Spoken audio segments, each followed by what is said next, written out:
Hello and welcome to another session of Equicapita's Little Book of What Next webinar video series. My name is Michael Cook. And my name is Stephen Johnston. Today we're going to talk to you about the value of your real estate in assessing the value of your overall business holdings. Yeah, and so it's obviously the real estate that's incorporated in your business can have material and often very, very substantial value.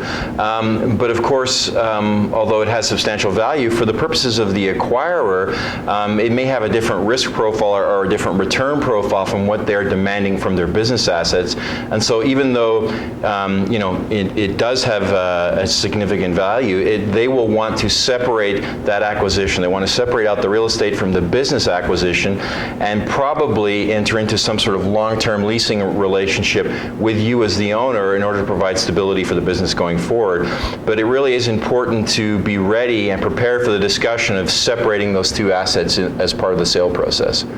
Yeah, I think so, and also to the benefit of you as a business owner, because they do carry a different perceived risk profile, so too does the multiple on the cash flows generated from the two assets also differ. And it's argued that the risk profile on an operating business is higher than that of a real estate asset, and as such the multiple is lower on a business asset than it would be on a real estate asset. So there is a benefit to you often from separating those two components of your holdings.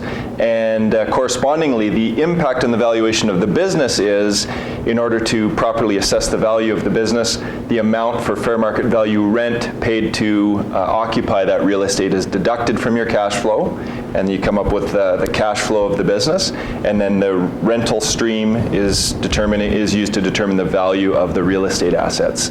And again, as Stephen had said, two separate transactions often.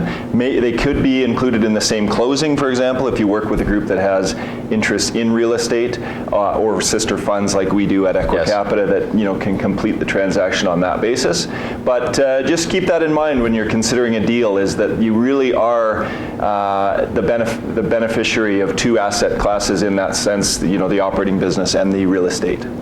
So that covers off the impact of real estate on the value of your business holdings. Thank you for joining us today on Equicapita's Little Book of What Next webinar video series, and we look forward to seeing you on the next session.